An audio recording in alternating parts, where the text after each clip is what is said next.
ternyata aku nemu lagi tapak itu dan dengan posisi yang sama. Padahal kan aku udah ngepel dari sebelum-sebelumnya, terus kayak nggak mungkin ada lagi. Hai semuanya, jadi di video kali ini beda sama video sebelum-sebelumnya karena di sini aku bakalan cerita tentang horor,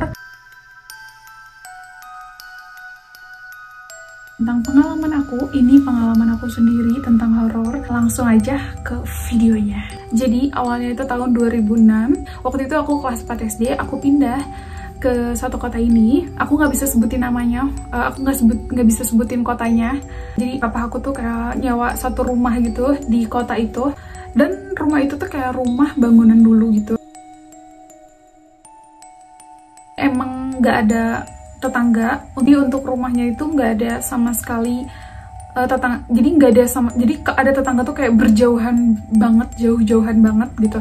Jadi sebelah kanannya itu kebun, dan sebelah kirinya itu kebun lagi juga, dan rumah-rumah tuh kayak bener-bener jauh-jauhan gitu. Untuk depannya itu ada tempat ibadah, tapi itu di atas. Jadi aku tuh, rumah aku tuh di bawah gitu, kayak di bawah dan di belakang tempat ibadah. Awalnya sih nggak ada yang gimana-gimana ya, pokoknya ada di situ tuh ada 5 kamar, dan ruang tengah sama ruang tamu tuh kayak nyatu gitu, kayak langsung nyatu gitu aja, nggak ada sekat atau apapun lagi gitu. Terus di dapurnya pun kayak luas banget, bener-bener luas banget. Menurut aku tuh kayak itu namanya bangunan dulu kan ya, kayak selalu luas gitu kan ya. Terus ada juga kayak kamar mandinya pun juga luas, dan ada baknya gitu. Baknya tuh kayak bener-bener kayak kolam renang gitu, gede banget gitu kan ya. Jadi papa aku tuh tetap tinggal di Bandung karena pekerjaannya. Jadi aku di sini tinggal sama kakak berdua, dan kakak aku dua yang SMP sama SMK, terus sama mamah. Jadi aku tinggal bertiga. Tapi kalau buat kakak SMK ini kadang kan suka yang kakak yang paling besar ini kadang suka tinggal di rumah nenek, tidur di rumah nenek, terus kadang tidur jadi kayak jarang banget ada di rumah gitu. Jadi beliau kayak kakak yang paling besar tuh kayak sering kemana-mana gitu kan ya. Jadi yang sering tuh kayak aku, kakak aku yang SMP sama mamah gitu, bertiga gitu yang sering ada di rumah itu. Kan di situ ada 5 kamar. Aku milih di kamar yang paling depan, kayak pencahayaannya tuh kayak bener-bener masuk ke dalam, ada cahaya matahari yang masuk, terus kayak lebih kayak terang aja dibandingkan dengan kamar-kamar yang sebelumnya, karena nggak ada cahaya matahari sama sekali yang masuk gitu. Jadi aku pilih kamar yang paling depan. Nah, aku sempat tidur beberapa saat di situ. Jadi aku milih di situ karena aku pengen di situ gitu. Aku pilih di situ, terus kayak wow.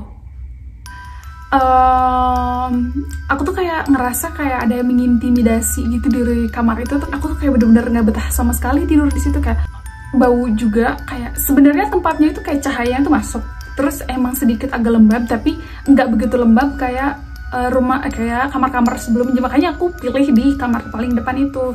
Tapi anehnya itu bau anyir gitu. Kalau bau anyir, tau gak sih kayak bau anyir, kayak bau anyir gitu, kayak gitu pokoknya baunya anyir. Karena aku nggak betah di kamar itu, jadi aku pindah di kamar belakang. Nah, aku pindah ke belakang, ternyata kamar itu cukup enak gitu, jadi cukup nyaman aku tidur di situ. Jadi aku milih tidur di situ. Terus aku kan suka bantu, jadi aku suka bantu mamah buat ngepel, karena jadi bagian ngepel aku tuh kayak di depan teras sama di samping teras gitu, karena kan dibagi-bagi juga sama mama, karena mama juga kewalahan buat kayak ngepelnya gitu. Jadi ya aku bagian terasnya aja ya. Aku tuh sebenarnya selalu ngedenger kayak suara anjing bergonggong gitu setiap malam. Nggak setiap malam sih, kadang seminggu sekali, kadang seminggu 2 kali, pokoknya pasti ada. Aku tuh ngedenger suara anjing menggonggong gitu. Menggonggongnya tuh kayak lebih deket gitu. Jadi malam-malam, tapi kan namanya lagi tidur, tapi aku ngeh kalau misalkan ada anjing gitu. Aku tuh kayak kok ada anjing menggonggong gitu. Kebetulan aku lagi ngepel di depan. Pas lagi ngepel kayak ada tapak anjing gitu, kayak bekas tapak anjing gitu. Tapak anjingnya tuh kayak tanah gitu ya, kayak tapak anjing gitu, tanah gitu, tapak anjing gitu. Dia jalan dari samping rumah aku, dia sudah jalan dari samping rumah aku, terus jalan terus ke si si tangannya tuh si tapak anjingnya tuh kayak kan ada pintu gitu, di pintu buat masuk ke dapur gitu kan, nah pintu ke dapur. Nah tepat di situ kayak si tapak anjingnya tuh kayak tepat di si pintu itu gitu. Aku tuh kayak ya Maya juga waktu kecil gitu kayak ada tapak anjing, terus di situ kayak muterin beberapa kali gitu, kayak banyak tapak gitu, kayak mungkin dia muterin beberapa kali gitu kan, gitu-gitu. Terus akhirnya dia tapak anjing tuh kayak keluar gitu, kelihatan sih, jadi kayak ada alurnya gitu dari sini, terus ngeliatin ke dapur gitu kan, terus dia keluar gitu, kayak ada tapaknya juga gitu, perginya juga. Itu kelihatan banget karena kan teras rumahku tuh warnanya putih gitu. Terus berlanjut gitu kan, hari ke hari ternyata aku nemu lagi tapak itu, dan dengan posisi yang sama, padahal kan aku udah ngepel dari sebelumnya, terus kayak nggak mungkin ada lagi, dan mungkin ini baru lagi gitu. Kayak itu kayak sampai beberapa kali aku sering kayak gitu, dan aku pikir kayak ya mungkin kebetulan aja kali ya, dan emang nggak pernah berpikir kalau misalkan itu beneran mistis atau horor atau kayak gimana, kan aku nggak pernah berpikir sampai sana ya waktu itu. Kakakku tuh semuanya cowok semua, jadi kakakku tuh berdua cowok gitu. Nah kakakku ini dia tuh kadang kalau misalkan tidur suka ngelindur gitu, ngerti gak sih kayak ngelindur tuh, kayak suka ngelindur terus kayak sambil jalan gitu. Itu cuma satu kali sih sebenarnya, nabrak kipas angin gitu, terus mamah ngeliat, karena mamah juga mungkin ngerasa kayak takut karena ngerasa hal ganjil, cuman nggak diobrolin juga. Jadi aku, mama sama kakakku yang SMP itu tidur di tengah rumah, selalu tidur di tengah rumah bareng-bareng gitu. Nah aku tuh biasanya nemenin kakak aku main PS. Biasanya aku kalau jam 7:30 itu kayak udah tidur. Nah, singkat cerita, mama aku cerita kalau misalkan ada kayak perempuan lagi tidur, karena kan kita lagi bertiga gitu tidur, terus mama tuh ngeliat kalau misalkan ada perempuan gitu, terus kayak jalan, tapi jalannya tuh kayak bukan jalan ngelangkah gitu, tapi kayak gitu, kayak gini gitu jalannya, kayak selalu ada ngerasa aktivitas di dapur. Tapi tetap kalau mama aku tuh kayak tetap masih positive thinking, dan aku bertahan kalau nggak salah 1 tahun 4 bulan di situ, selalu ngerasa hal-hal ganjil, tapi tetap kita masih positive thinking, dan keluarga aku tuh nggak pernah mikir kayak gimana.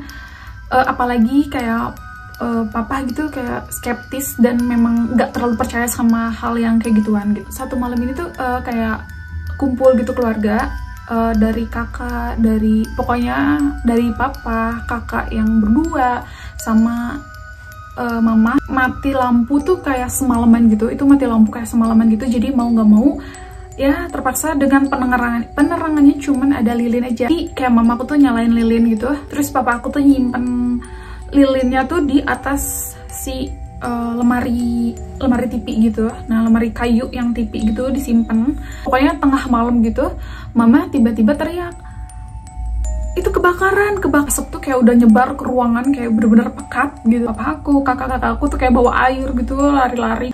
Si atas papannya tuh kayak udah bener-bener kebakar, dan sampingnya tuh kan TV ya. Untungnya lagi mati lampu gitu kalau lagi aliran. Coba kalau misalkan enggak, mungkin bakal jadi konslet atau kayak gimana gitu, aku nggak tahu gitu kan. Jadi papaku tuh udah bener-bener nyimpen lilinnya tuh udah safety gitu. Jadi ya tapi nggak tahu juga, mungkin karena memang namanya juga musibah.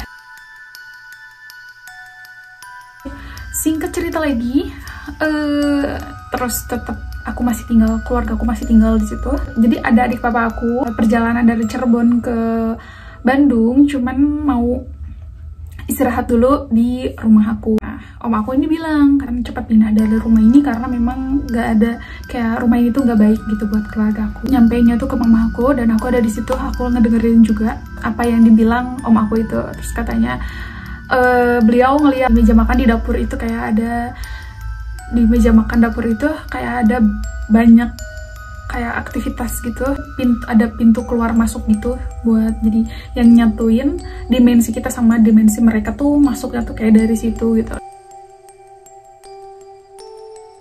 Cuman di situ disampaikan lah ke, sebenarnya nyampeinnya om aku tuh nyampein ke papaku juga, setelah ke mama, terus nyampein juga ke papaku ya, dengan biasanya skeptis juga, kayak nggak percaya.